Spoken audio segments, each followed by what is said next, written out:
The hope for equality bolstered hope that life could be better. Nigerians were now getting used to not just calling themselves Africans, but Nigerians.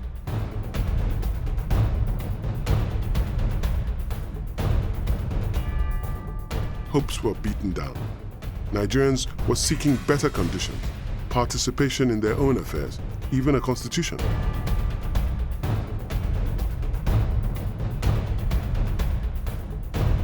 The British rejection was now being resisted in a newfound exercise, a labor strike.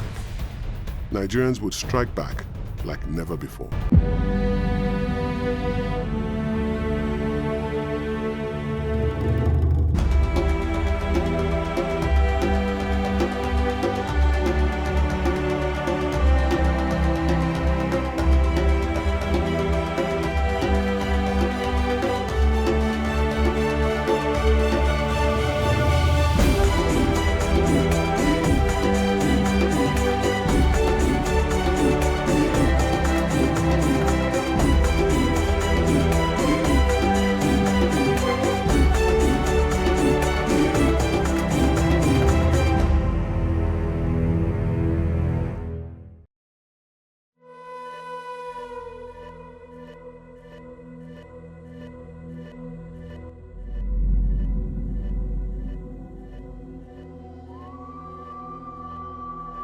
Anti-government feelings in the early 1940s were fed by the increased hardship that the war brought. The war raised social inequality to the surface. Employment conditions were appalling. This fact challenged the notion that all men are equal.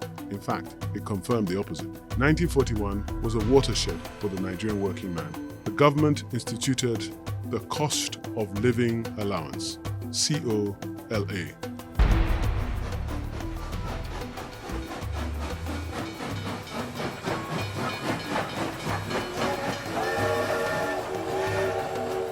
The ex gratia payment of the allowance fell far short of addressing the cost of living. Set against rationing and price control, it was a bitter cola indeed.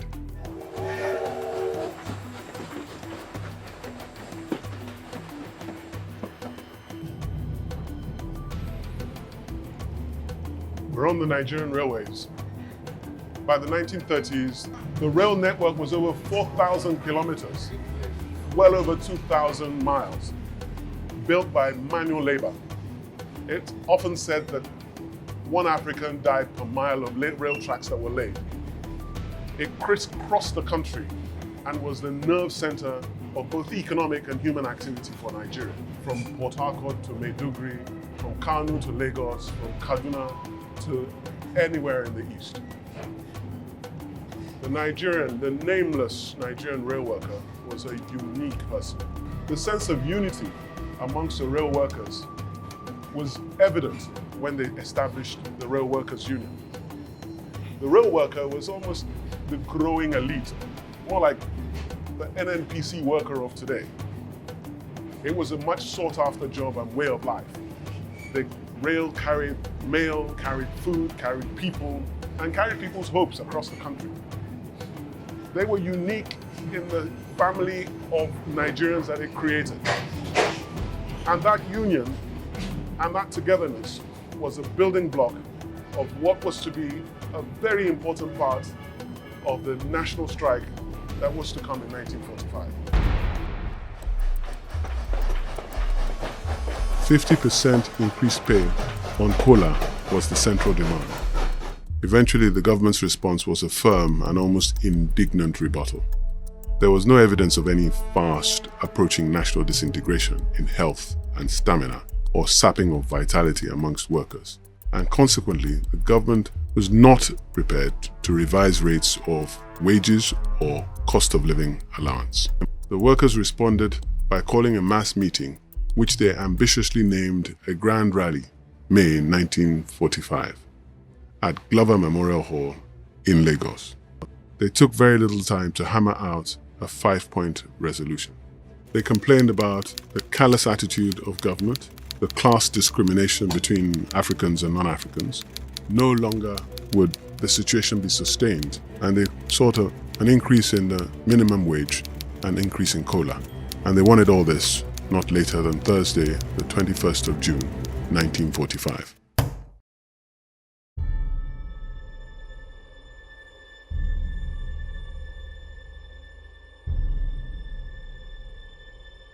Government then went on to reject demand. In fact, on the night of Tuesday, 19th of June, 1945, His Excellency the Governor addressed the nation in a radio broadcast, warning that if the strikers went ahead, they would be going against the law and such an action would be met with consequences. Michael Imodu was barely 40 years old when he was detained as a dangerous person under the wartime regulations.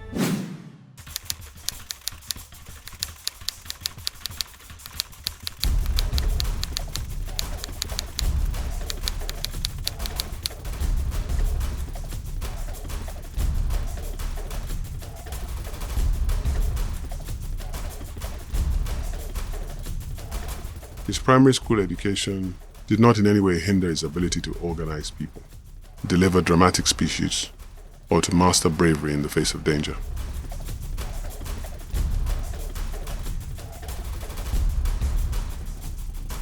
The Railway Workers' Union was the first to be registered under the new trade union ordinance. The leader of the union had grown cold feet for some reason and refused to sign the document required to bring the union to life. Right there and then, Michael Imodu, declaring his willingness, signed the papers hurriedly, making him the first acting president. After waiting for the workers to make a move, the government decided to attack by putting the strike agitation and its organizers on the back foot. Government released Imodu in the most sudden and dramatic way. It was clear that whatever the government wanted against the people's wishes wasn't going to work. On Saturday, 2nd of June, Imodu entered Lagos amidst expected pomp and pageantry. 50,000 people lined up on the routes from Oshodi train station to Okwawu, where Imodu's reception was scheduled to hold.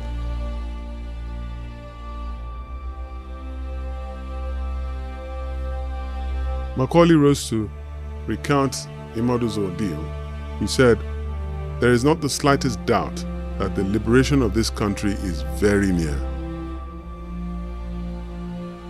Nnamdi Azikiwe, Macaulay's party secretary, also spoke.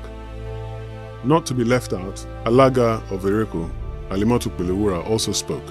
She prayed that Imodu should have long life and strength to keep doing his good work for humanity.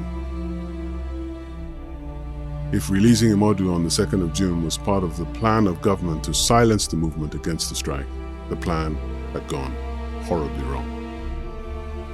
Imodu's determination was tested when some leaders began to change their minds. He and other leaders visited them at night or made sure that the union paid visits and made provisions to provide financially for their families.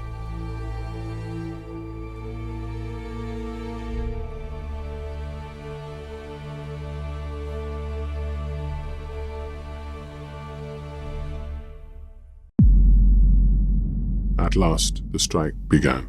The railway local workers were at the forefront, and railway operations became the focus of the strike. On the 21st of June, on the stroke of midnight, the strike started.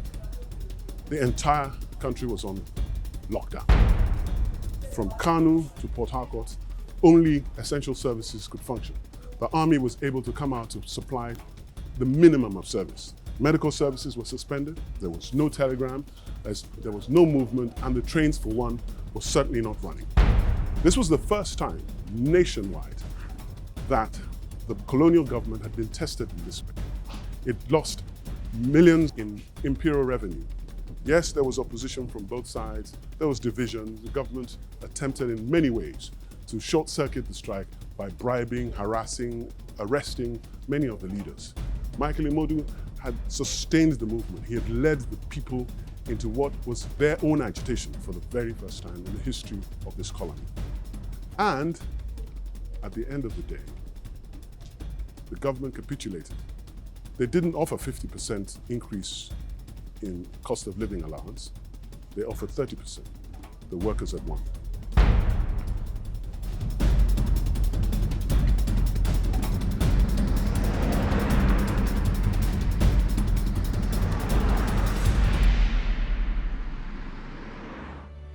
On the 4th of August 1945, after 52 days, the strike ended. Throughout this time, the women's agitation against tax, black market boycotts, student action, and the workers' strike, all these managed to energize the elite into a new political class. This new class enjoyed the highest paid jobs for Africans, or had started businesses that equaled white-collar company employment. They were head and shoulders above the rest of the African public. They were able to communicate with and influence the people that mattered, the government people. From law to journalism to the newly found local party politics, they were the new breed of Nigerians, and nationalism was their core. There was still Herbert Macaulay. He was by this time bald and had a full snow-white mustache that testified to his many years of struggle with the colonial government.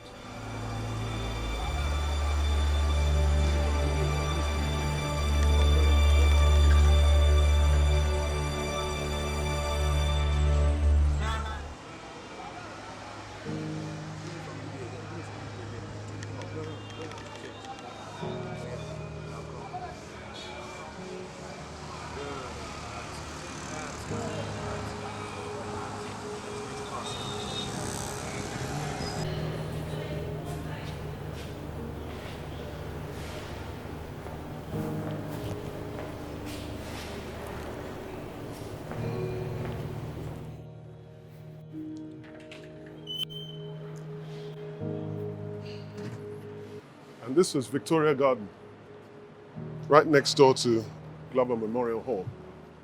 And right from 1887, it has served as the site of many of the protests and political agitations of the day. Right from the water rate protest to the tax protest by the market women and Pelewura's boycott against the price control, right down to the general strike. Glover Hall was the site where the nationalists and the politicians would congregate to map out their new strategy for protest. And so it was no surprise that on the 18th of April, 1946, Herbert Macaulay and several of the agitators who knew that the British at some rate were going to have a conference with Nigerians about the prospect of self-rule, independent government. On the 18th of April 1946, Macaulay gathered here to deliver what he probably couldn't have known to be his last speech. He rose that day in the evening and started his speech in the same dramatic way that he normally did, "Dear fellow countrymen." And he ended it equally dramatically, that God bless Nigeria. But this magnificent building is where the original site of the Glover Memorial Hall is.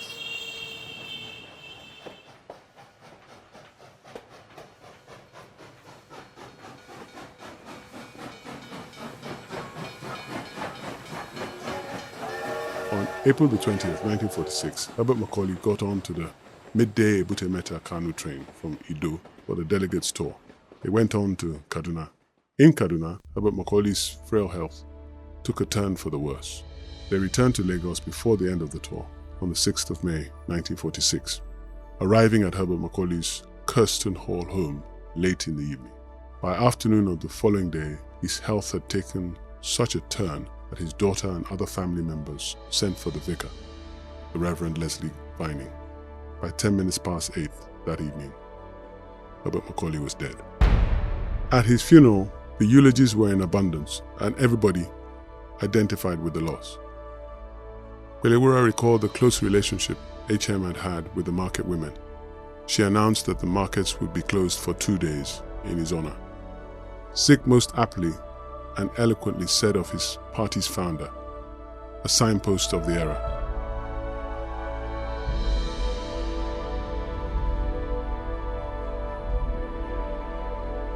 In his lifetime, Africa entombed by the forces of evil, bad faith, cruelty and oppression, and Africans were enveloped in the darkness of intolerance, prejudice, poverty, ignorance and superstition.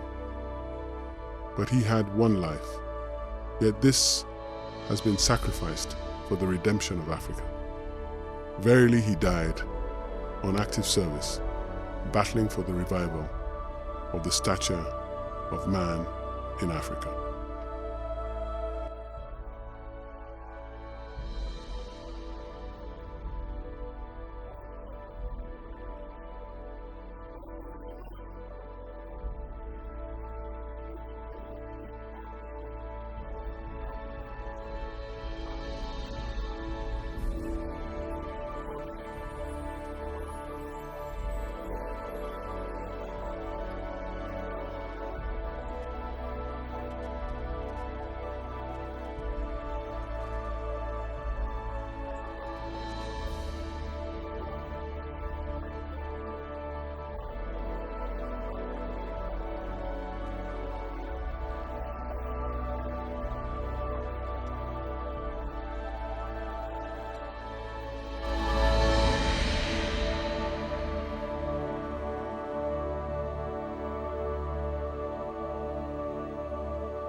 Now, there has not been anybody in this whole politics in Africa.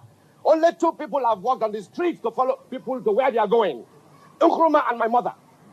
What are you talking about?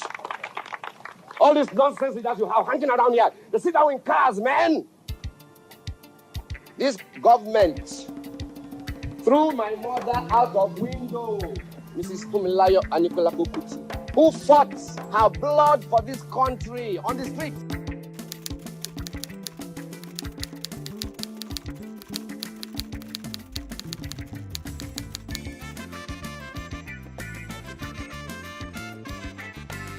Belewura's activities inspired other younger Nigerians into civil disobedience, but her actions were based mainly in Lagos.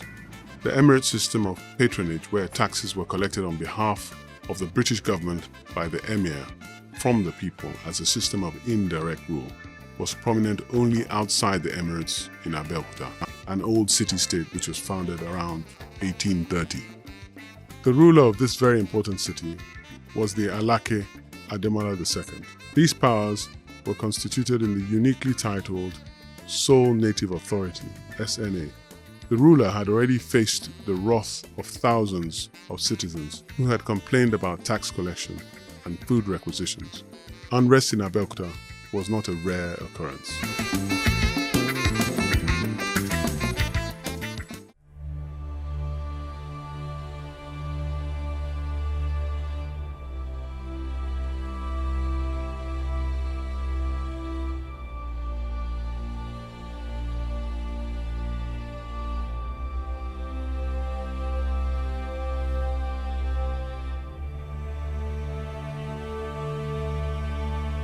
The indirect rule agents, the Alake and his palace, mounted police roadblocks along the routes from Abeokuta to the major western regions' food destinations of Lagos, Ibadan, and Ijebu-Ode to examine and sometimes seize goods. They declared nobody should eat until enough food is collected for the soldiers. Goods were seized randomly without compensation. The women traders accused their traditional chief of diverting their cargo and selling their goods for personal profit and giving low returns to the traders. Despite this, the women traders were supposed to pay tax without any representative on the sole native authority, to which they could aim and air their complaints. The women were angry with the government and its agents.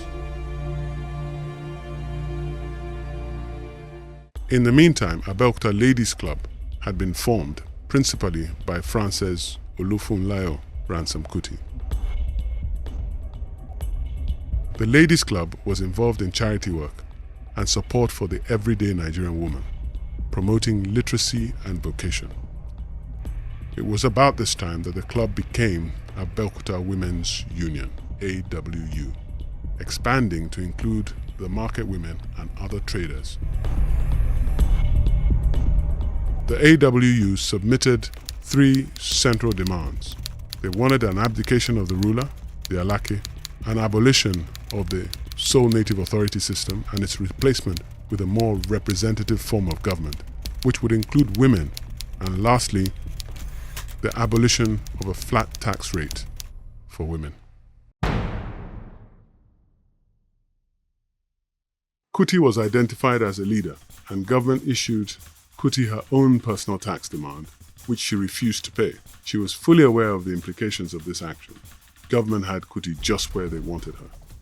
She was arrested and arraigned before the courts and found guilty. Demonstrations followed her arrest. She was fined £3,000 or a month's imprisonment. Against her wishes, the heavy fine was paid anonymously, probably paid by the colonial government to reduce her influence and defeat the anti-tax movement. Her freedom, however undesired, allowed her to organize the women and press the point against taxation without representation. Kuti continued to encourage women to refuse to pay the tax, and with encouragement from Kwelewura, she organized a 10,000-strong protest on the 29th of November 1947. The government eventually abolished the women's tax, and the Alake abdicated the throne on the 3rd of January 1949 with the residents' approval. No one could have imagined this of women from ordinary walks of life.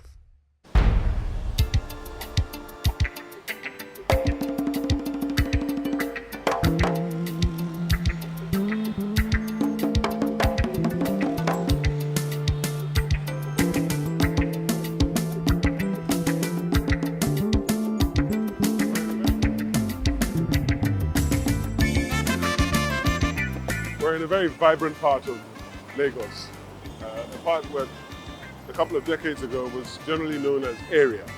The Kalakuta Republic was just to the right here, the home of Fela and Anikulapo Kuti. And to the left here was the Afro Spot, later to become the Africa Shrine, his nightclub.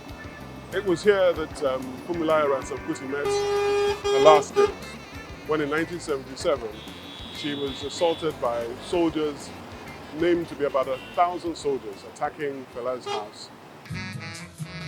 They brought axes to cut down the fence, and they came to the house and started to break the house up and everything. But before they entered my house that day, it took them about 3 hours. Now, if you see 1,000 soldiers surrounding a house in Lagos, 1,000 soldiers surrounding a house, this really draws a lot of crowd. There were about 60,000 people watching this scene. It was like a big theater show. So after many years as an activist, fighting the colonial authorities, working for the women's vote, and then the women's right not to be taxed, and challenging authority, the NCNC, and joining up with the Communist Party, she was sadly to die at the hands of the Nigerian military government.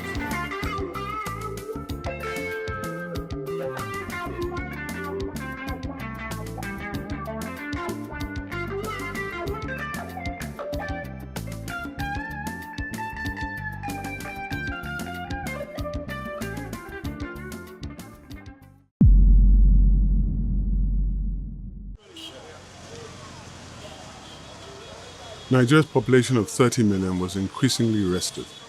It seemed it could barely wait for the war to end to increase the tempo on a myriad of challenges to present to the incoming government.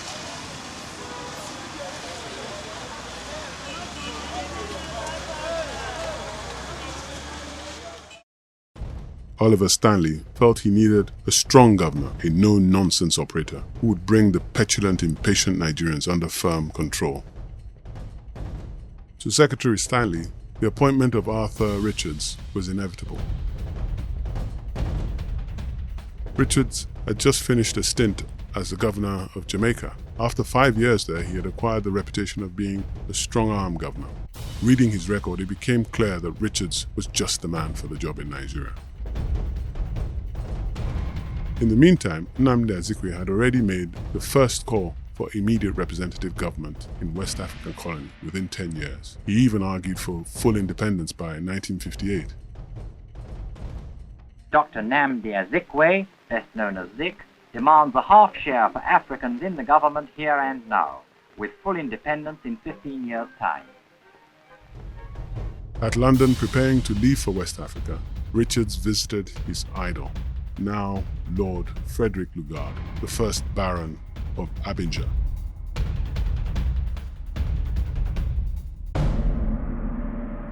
As soon as Richards arrived in Nigeria, he declared unswerving loyalty to the government by all native authorities, and of their people to them.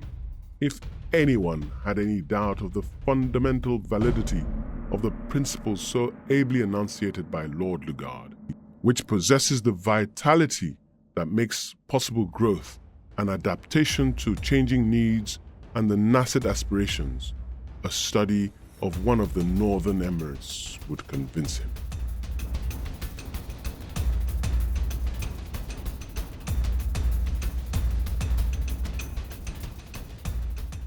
Without a doubt, one of the building blocks of making Nigeria was the evolution of the constitution sponsored by Sir Arthur Richards, the Richards Constitution. It was remarkable because it brought about regional government for the first time, breaking Nigeria into regions.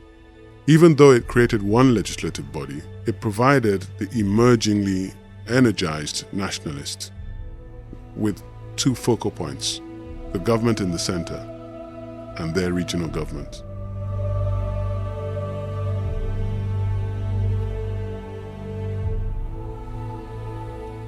The Richards Constitution? It was a constitution by name only. The Europeans still dominated the legislative and executive council. The constitution was drafted without Nigerian input. The constitution gave the governor absolute powers to nominate members. The voting rights was dependent upon the level of your income, and the country was divided into three. Nigerians were made to focus on the differences by region. Could this be the beginning of tribal thinking? Time was going to tell.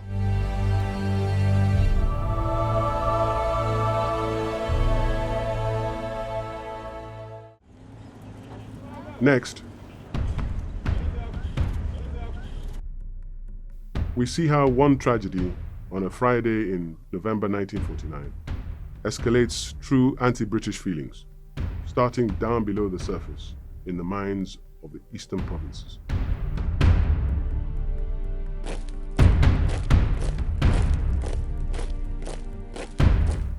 Leading to London meetings and a unity of purpose developing within the Nigerian public. Self-rule? Was self-rule ever going to happen?